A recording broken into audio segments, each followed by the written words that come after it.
I think the medical fraternity in Kenya is a bit challenged in terms of diagnosing autism. Neither do the medical authorities take it seriously, but it's a time bomb. If you look at across the country, I see autism communities springing up everywhere, and not just in urban areas, in rural areas. Test that. Welcome once again. That is Tech 2. Welcome to the pod. My name is Alan Harbert. Okay, my name is the Alan Harbert. My name is Charlene. There is no the on her name. No. And on our far right. And I am Candy K. All right, drum rolls. Kindly introduce yourself and tell us your name.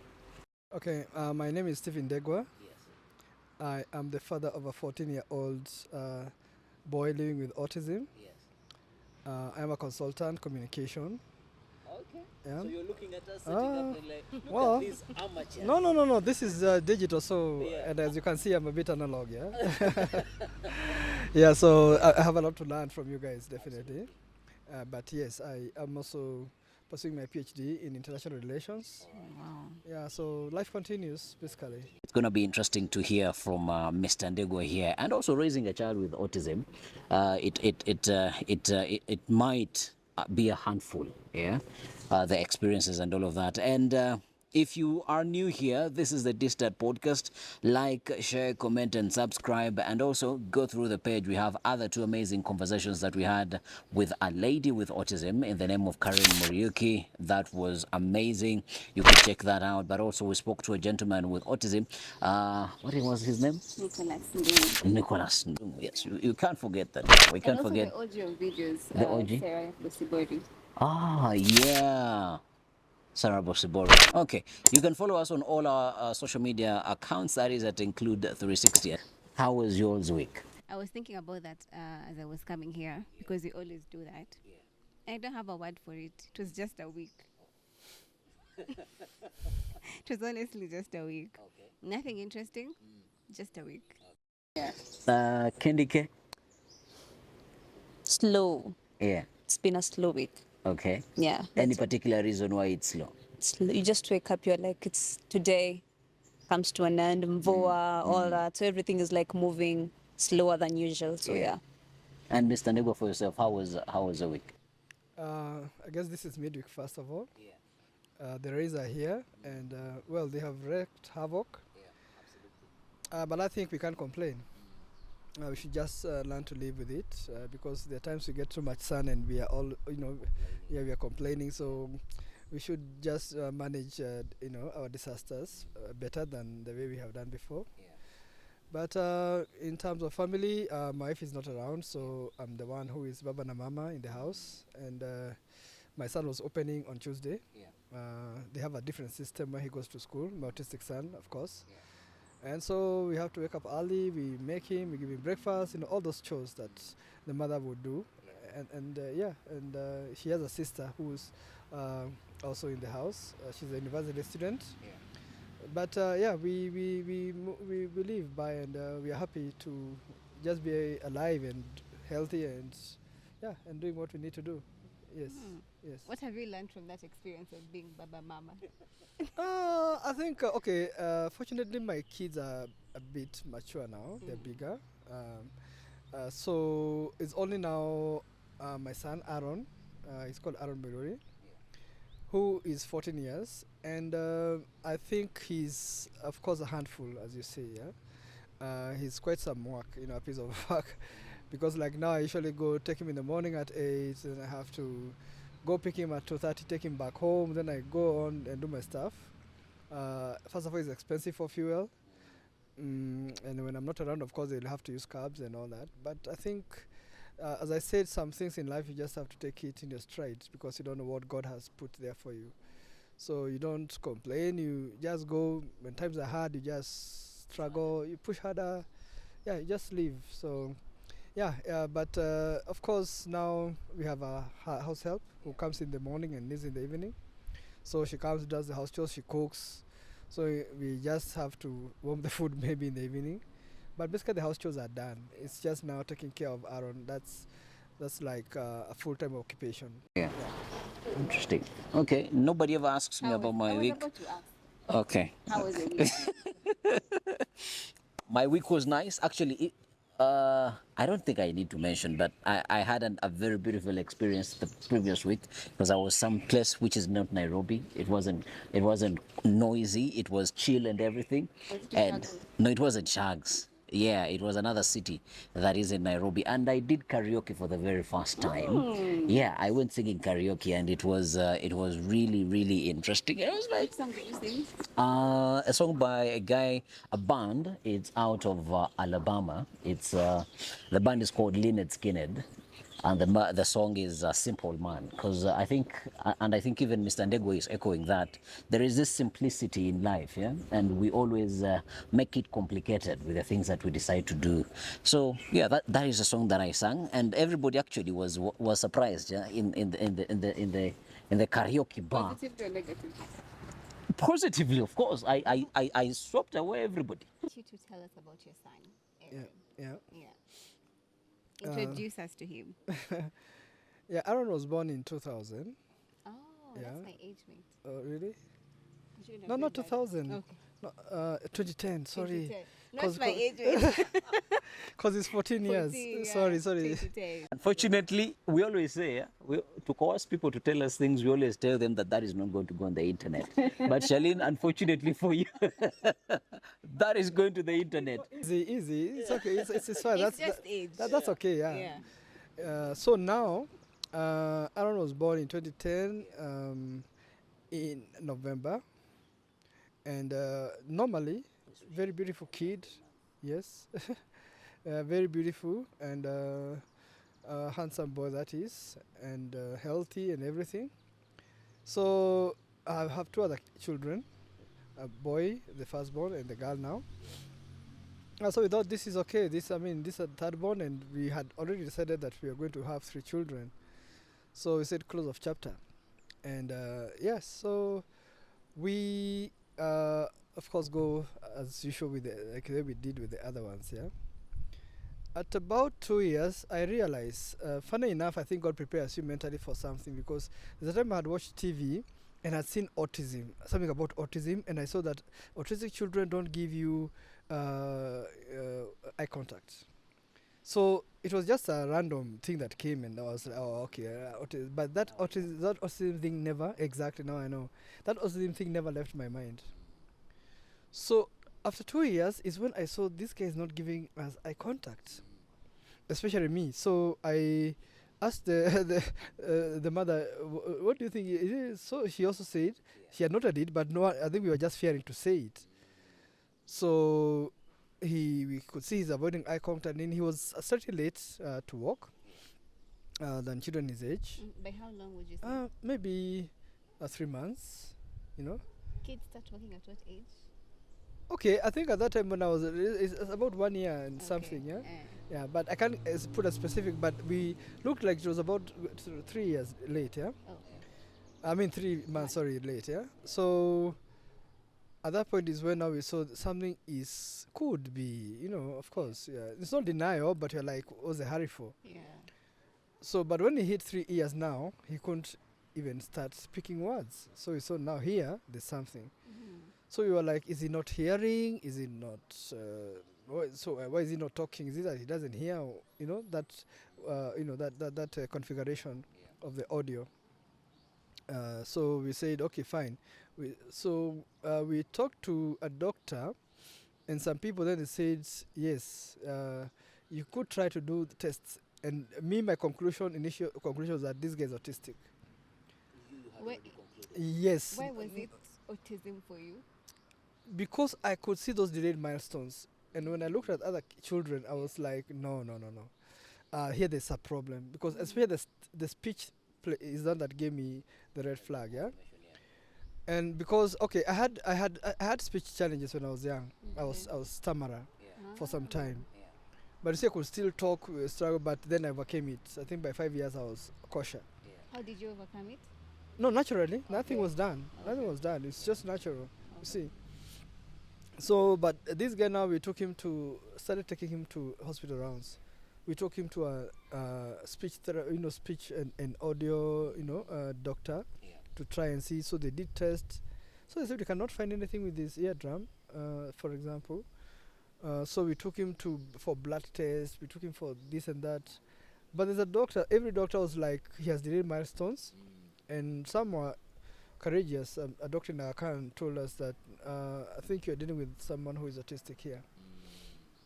So there was no denial about it for me. At least I was like, yeah, now this one is a long haul, because I could see, I could already start acceptance.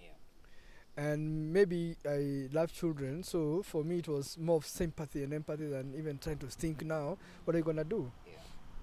And later on is when I see that maybe God decided, I'm going to give you an autistic kid, because I won't give you many kids like you would love, but I will give you an autistic one who you're going to take care like 2 young kids, because now you still take care of him like a kid, of course, yeah?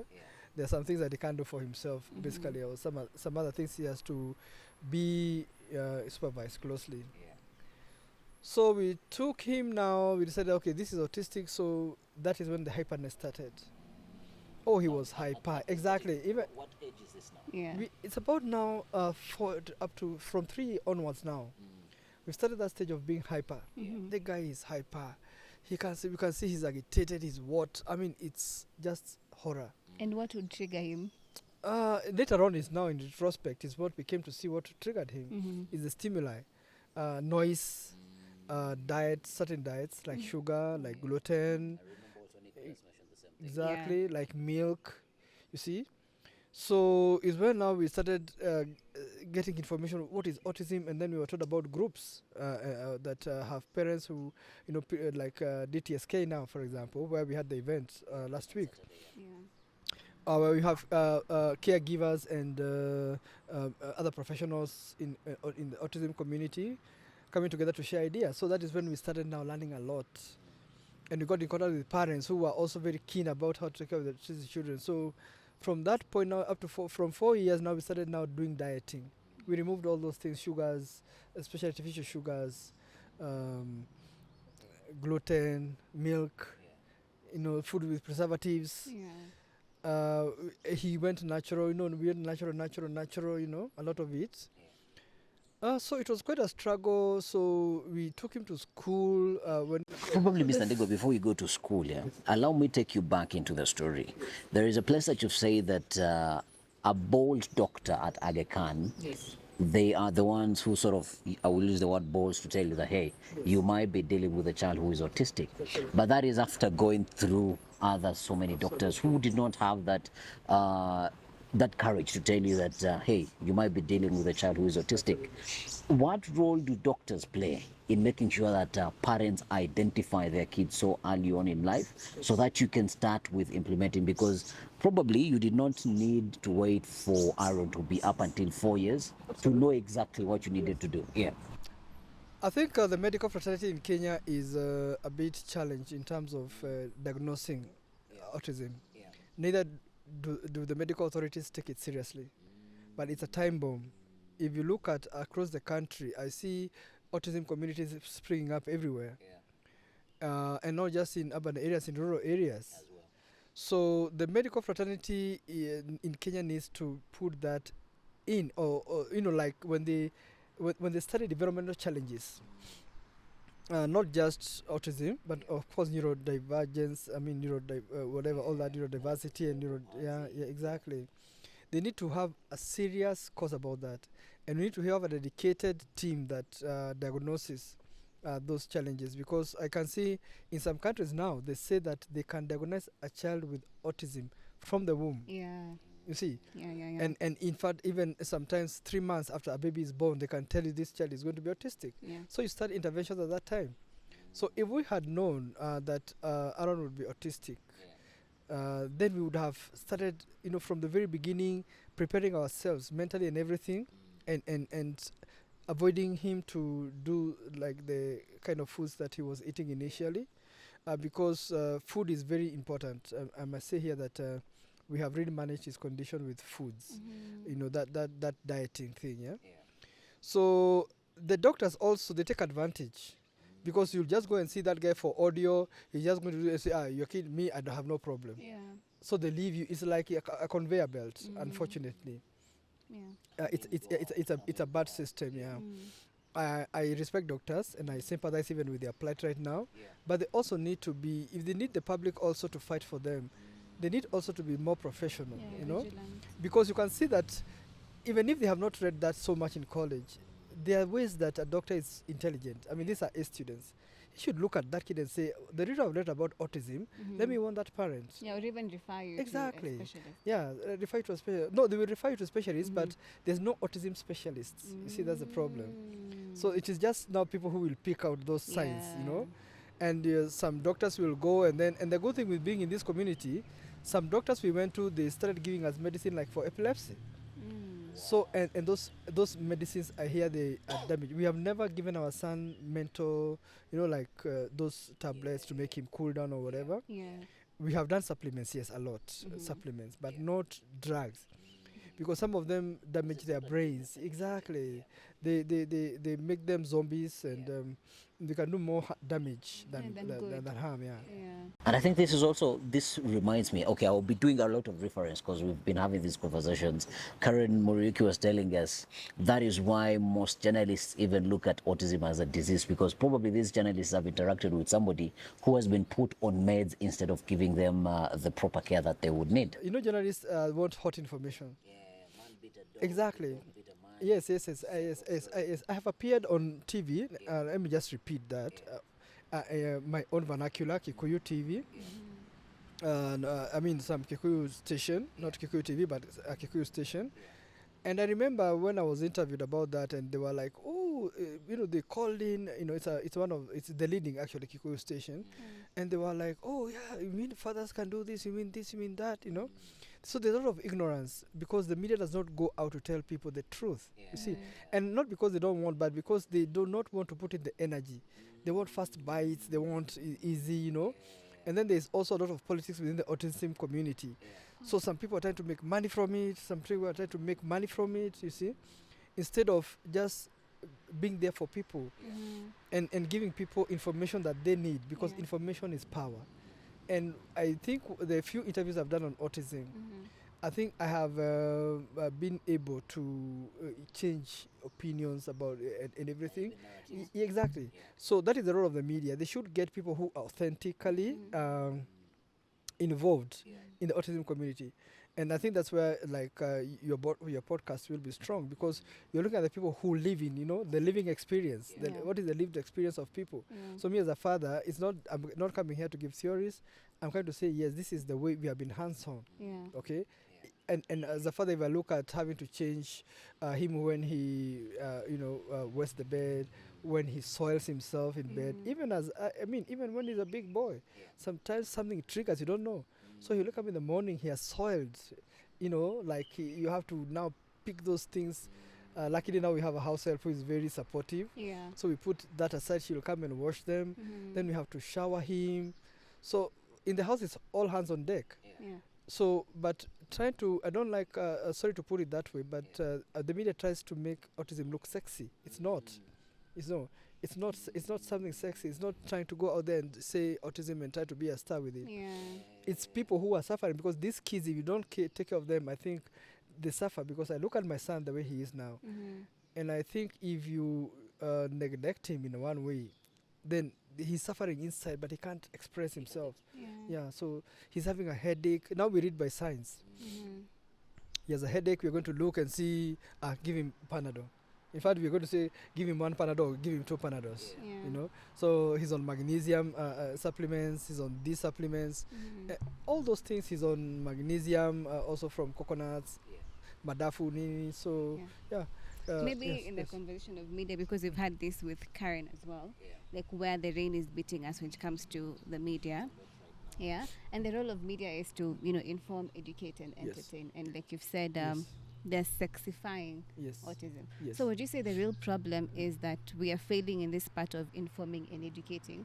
Because I've been in the newsroom, and when you cover these stories and you bring the core issue, let's say, of autism, the question they'll ask you, so what is it about this that's going to make someone watch it? So what? Yeah. Okay, you've told us the nitty-gritty, and then, so where is the problem? And I think now that's where we say, the so what? Yeah, it's autism, but also Elon Musk is autistic.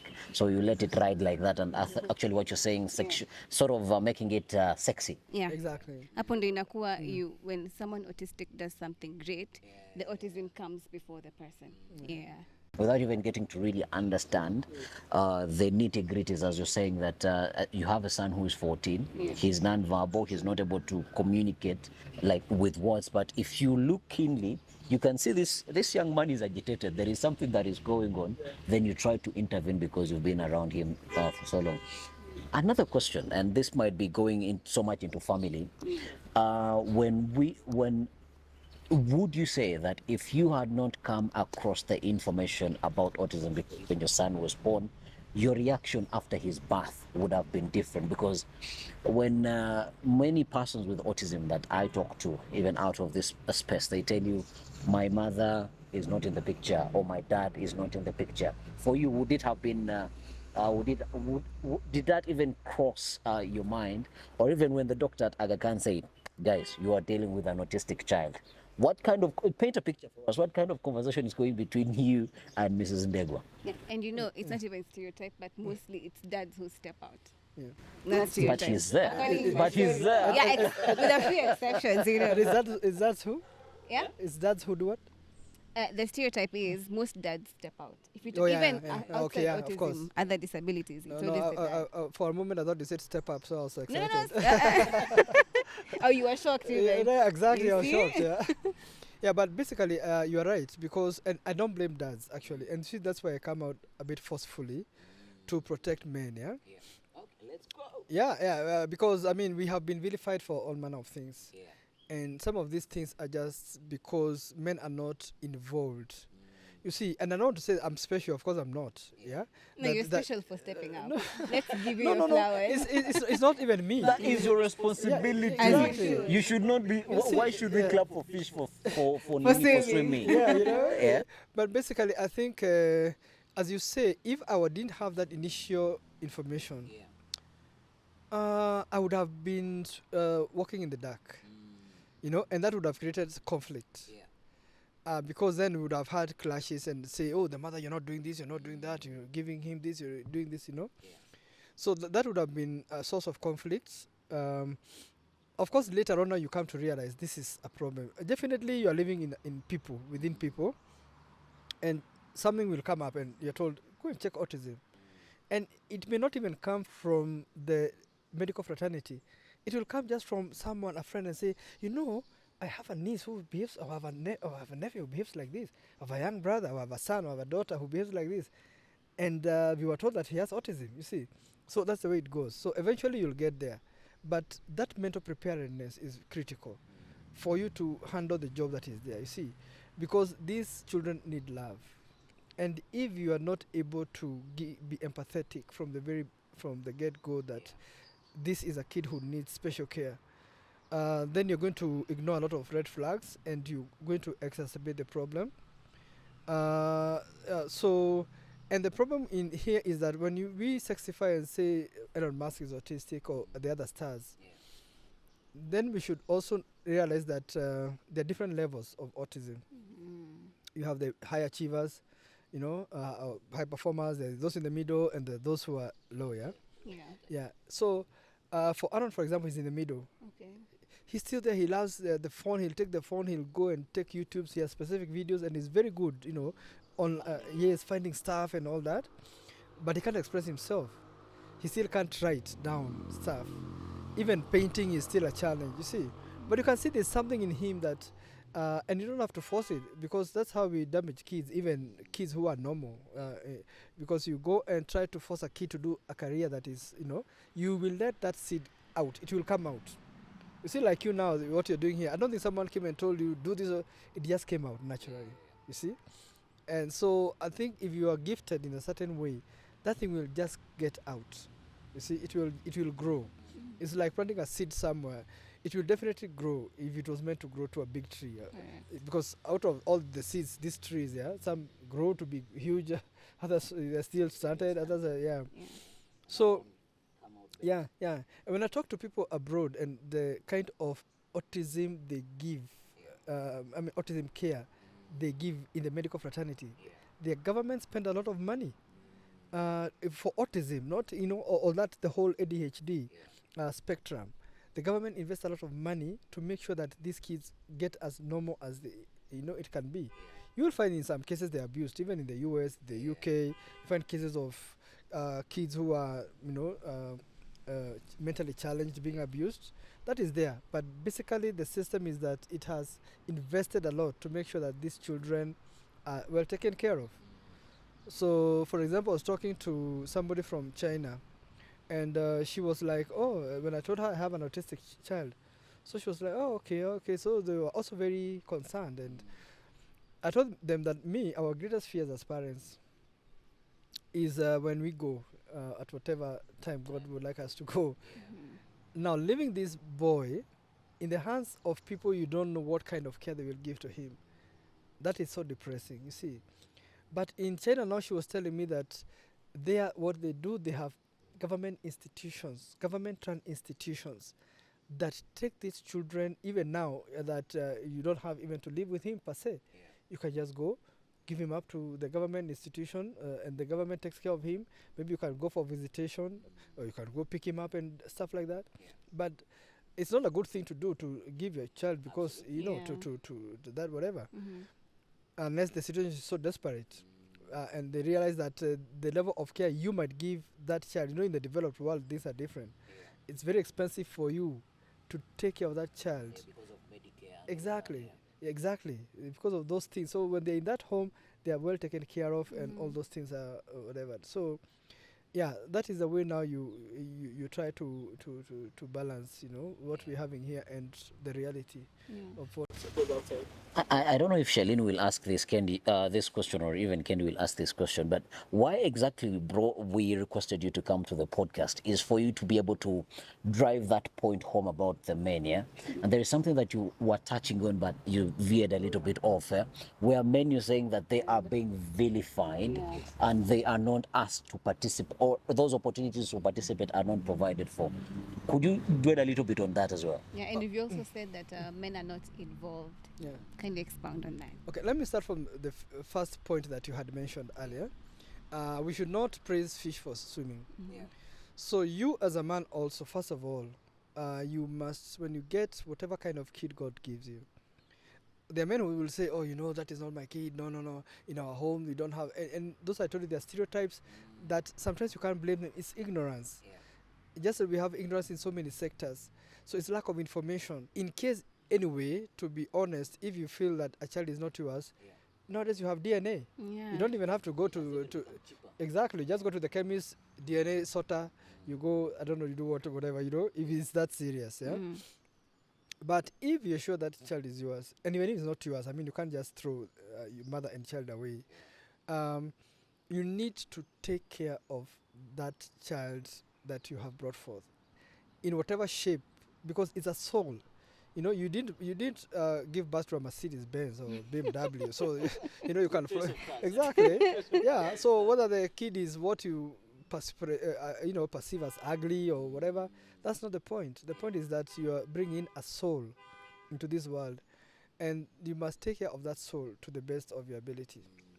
So is that culture you are seeing, where men are not given the leeway to perform their roles?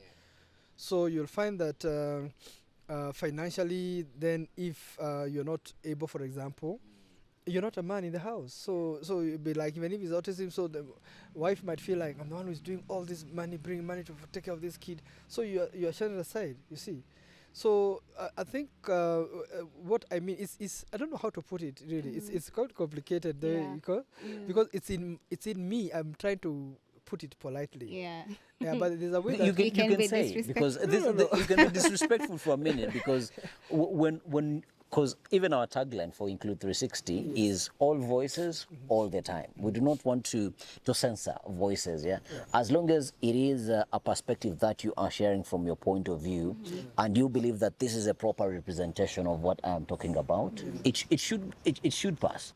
I'm trying to put it in perspective, not just maybe because everyone will have their own way of doing things in the house, but there's that general pervading culture where men are just seen as never-do-wells, hopeless, just drunkards, womanizers, and all that. So even when, women now should be able to pacify, because you can't come and and that's what women never realize. It's not that you're weak. You're a weak woman if you pacify your man to do what you want for him, because a man can build your castle just by being a woman. You don't have to fight him. You don't have to show him, challenge him or whatever. Just use your God-given abilities. And if you want your man to take care of that kid, you just tell him, you know what, Baba, so and so. I didn't need to do that. I was not done that myself, you see. But we are not the same. But if you find your man, you're the one to know what kind of a man you have. And do not condemn men for being men. I mean, that's our DNA.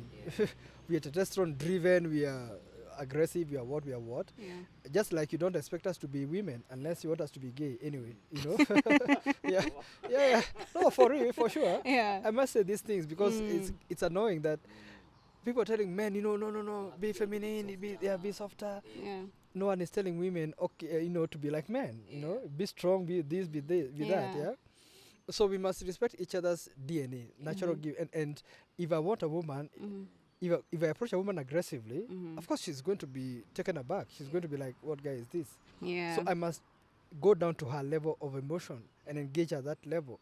So even for a woman, you must come out and bring that guy down, okay? Okay. In a way that he sees now your perspective and says, Fulani here, we have a problem and we have to do this, and and be the leader. That's and there are people in the home. The men is there bluffing Nini, but they don't know that the women are the ones who lead them. They're running the home. Yes, they're running the home. Yeah. But they're running the home without shouting about it. It is just by knowing what buttons to press and at what time. Yeah. And I think that is where we are. That men, because they are not natural, they're not naturals. Yeah. You see, even me, I've done a lot for my son, but I cannot come here and say that, I've done better. I mean, my wife has done the bulk of it as a mother.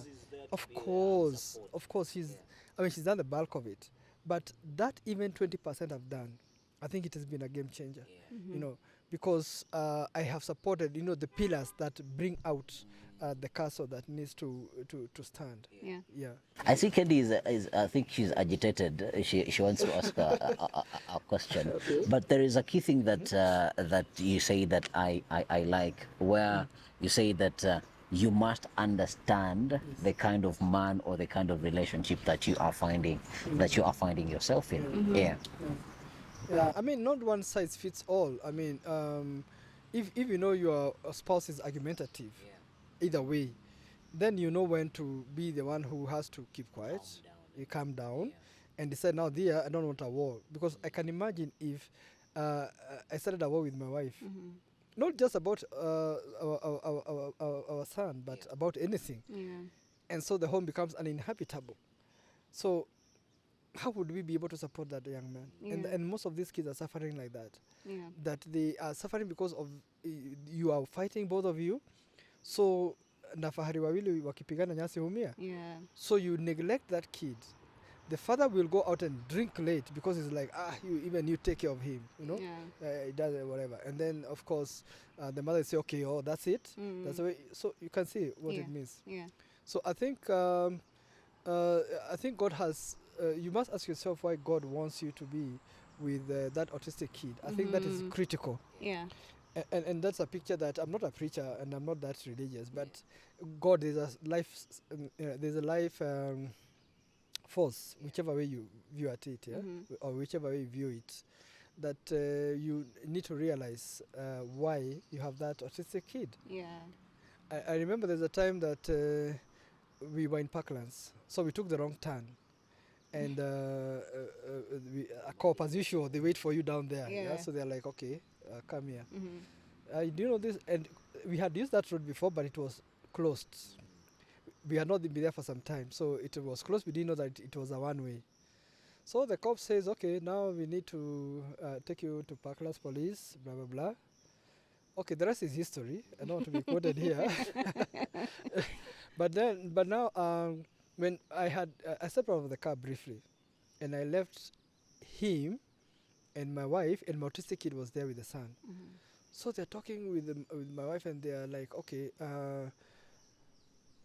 so my wife was telling him about autism. That's why you see him behaving like this, like this, like this. So that policeman got something in his heart. So me, I was out for 10 minutes. I just out for 10 minutes. Then when Ismail was telling me that the cop was telling, you know what? Today I've learned a lot after seeing your son and the way you have taken care of him. And I think God gave you this autistic son because he wanted you two to stick together. Oh wow, that is so profound. It was profound. Yeah. So you can imagine, I mean, God, you see, we didn't have to use that route, and God, that's the way now he maybe, said, I'll send you someone to give you that message. Yes. So that was a messenger, regardless, as you say, yes, of the circumstances, yeah. But of course, so you look at those things, and for me, I think it has enriched our lives, especially when you look at now how you need to take care of yourself from not taking unnecessary risks, and also things like even food. You know, food is everything. That's when you came to realize what you eat has a profound effect on your life. The longevity of your life and the quality of your life is not about, you don't live long because you have money. You live long because of what you eat. In fact, most people with money, they die young because they gorge on everything, and you poison. Garbage in, garbage out. Exactly. You poison your system. Yeah. Yes. Yeah. You know. So you start looking at now what you eat. Of course, you indulge once in a while, but we cleanse our systems, because we have to. Now this is the standard. He set the standard for health. Yeah, because now even that standard is triangulating back to the entire family. That's it. That's the standard we use now. Yeah, because you have to take this kind of supplements. You have to eat ndomas. I remember before he was born, ndomas and guashis. Not that I had negative about, but I was like, But after that now, those are things that I eat. You know your favorite. Oh yeah, religiously, Marenge, what are they called? Pumpkins. Pumpkins and sweet potatoes and the yams and butternuts and all those things. Yeah. The vegetables you want to eat, even if this grass was a vegetable, exactly. Yes. And I think that's what we need to learn. If you go outside the country, you meet people. Most of these people, they have, vegetables. I think there's a secret we have not learned. Vegetables are really critical. You go to a place, you look at vegetables, you're like, these are vegetable. So me, I go there and eat like a cow because I'm like, I'm here for a few moments. Let me gorge myself with these vegetables. So you enjoy the vegetables? Of course. Of course. Yeah, vegetables are the way. No. Those are the things that cleanse your system. Yeah, they cleanse your system. So you don't take them for fun. But you take them because some cultures in Kenya, I think they know that, especially the Luyas, the Luos. Yeah. They have all these wild vegetables. Those are the real deals. Yeah, those are the real deals for the season. Yeah. Could we say, and this one is a pun, yeah? Could we say that kimo is also a vegetable? No, but the simple kimo is a mixture. And those matawi. Kimo is a mixture. The matawi, exactly, the matawi, that's a vegetable. But mingi sana ni it's a small quantity, yeah. What is the name of the matawi? Kaurura. Kaurura. Pumpkin leaves. Oh, exactly. Use words that we understand. Yeah. And Alan, maybe before we take this conversation to another level, there's something Mr. Ndegwa has said about men, and I like the men versus women conversation. Yeah. And you've said that nowadays men are not being given the platform, sort of, to be men. Yeah. But here's my argument. Yeah. Historically, you men have had the you see what I'm saying? You people have had the luxury to take things. Yeah? Why is it that the more we go into these years, the more you guys are sort of becoming weaker, quote unquote, yet you guys had this power all of this time? Sasa sahi, you want sort of to be spoon fed, yeah, ndio mkue on a certain platform. And because we have two men here, I would like you to make me understand what is wrong. First of all, there's a women empowerment movement, global. It's a global thing, yeah? Yeah. And so you find that there's women empowerment, and definitely, yes, there's a way that women were, really oppressed, quote unquote, yeah? By cultural practices, by other regulations and laws. Yes. Now, this is, of course, a US thing, yeah, which they have now taken all over the world. Women empowerment, it is good. Very good. Definitely, it is good, yeah. But the way it has been fashioned is like now, women are like children, because we seem to even protect women more than we protect children. So you find that women have been given a lot of laws that sort of disadvantage the man. Okay, I don't have the statutes per se, but you find that you as a man, you cannot stand up, as it were, because you're going to be told, oh, that is being misogynistic. Oh, that is being I don't know what. We're using all these Western terms. Yeah. But then even in... It took me some time to learn that. Yes, you see. Yeah. But in Kenya, I think that's where things have become overboard. Because I've not been out a lot of the country, but I'm saying that when I go outside the country, women are doing well. They're in high professions, they are what, but you never find women there coming out with, like, hammer and tongs about it's my right, it's my what. There's a way that society respects their cultures. But here we have let the Western gender propaganda to degrade our cultures, even things that were supposed to create boundaries, and those boundaries are important for society, for the stability of the society. And even for the family setting. And can you have examples of those cultural norms and all that? No, okay, maybe I'll say it as I come along, yeah? Or it will come out as I say it, yeah? But so you find that,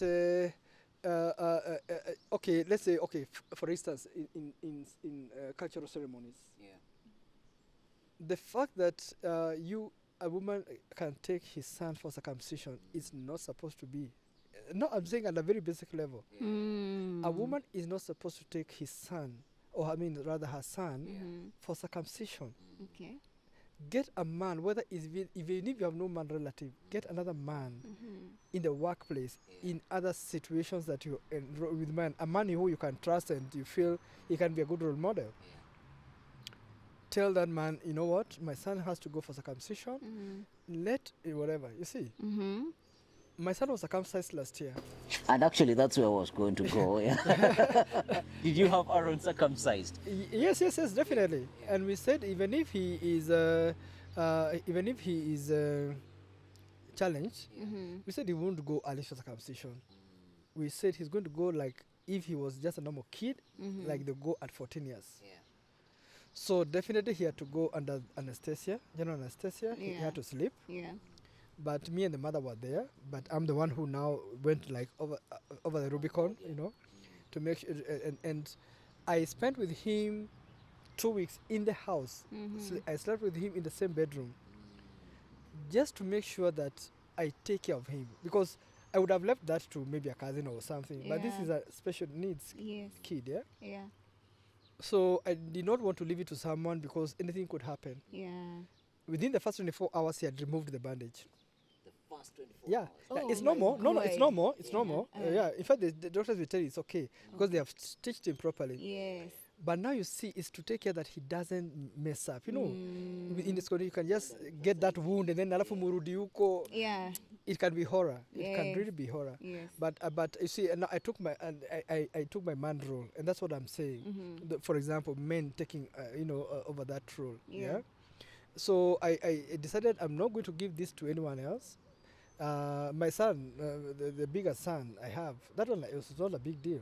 I just took him. He's got circumcised, so we're just in the house. I can go and do my stuff, because he understands everything. and he's after class 8, and so he's a big boy. Yeah. But this one is a kid by Yes. all intents and purposes. Yeah. Yes. Mr. Ndegwa, maybe before you proceed, you had your first son circumcised and now Aaron, yeah? What would you say were the differences when it comes to the healing journey? Was it tougher for Aaron? Yeah, of course. I mean, it was tough. Aside from the Definitely. caregiving and all? No, the healing, because of the diet we give him, he came out well. Okay. Yeah, within 2 weeks, I gave myself 2 weeks. Nikanunua mzinga kadhaa hapo. In fact, my wife complained that I'm becoming a my wife complained that I'd become a drug, you know, because I said now I have to put a bar in the house because I don't want to go out and so it is and it is that kind of responsibility that even now I have it. You see, like when my wife is away, then I just step in and take. It's natural. So those are the kind of I'm saying that. Yeah, you see, but my wife respects now. She's not even calling all the time and saying, you know what? She just going, mtoto, umefanya nini nini. She knows that I'm in control. She now trusts And you. and she knows that I do it my way, and I'm going to do it. We have a certain standard. Yes. So if that is the way we do it, I'm not going to deviate and do it differently because she's not around. Yeah. So you have certain standards, and that's it. We roll, and I take my responsibility the way I'm supposed to be. Yeah. So I don't know. Coming back to there's a place. Have I answered your question through Amma? There's a place that I didn't answer you. No, I think you've answered it extensively. I just want, she's even the one to give us the scorecard if you've done. But my point I would make about this men-women argument, I will piggyback to what you said initially. In a family setting, you have to understand the kind of person that you are with there. You will have to understand that, hey, by the way, huyu msichana nampenda, but aende kupika as it is the norm with other, like in society. And then the question you're supposed to ask yourself, am I willing to come and do the cooking if she's not going to be doing the cooking? Yeah, and if she's not going to do the cooking, what else is she going to do to progress this whole relationship of ours that we are having? And I think those are the conversations that we aren't letting ourselves have. We are just having this conversation from a perspective of men who've been in charge all the time. Now, should the world stop just because women have to start taking up?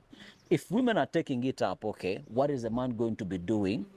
And how are we going to be doing it as a collective, as a human race, to progress ourselves? Because I think we've dwelled so much on the issue of women taking up and having more liberties and things to do without really asking ourselves, okay, Sawa, you've taken up. Because Mr. Ndegwa, you'll agree with me, women are in the boardrooms left, right, and center. It is a good thing. I do not argue with it. But now, have you, as I should, have you now lost the abilities of even now going back home and taking care of your home, and now you're blaming it on the man that he's not stepping up?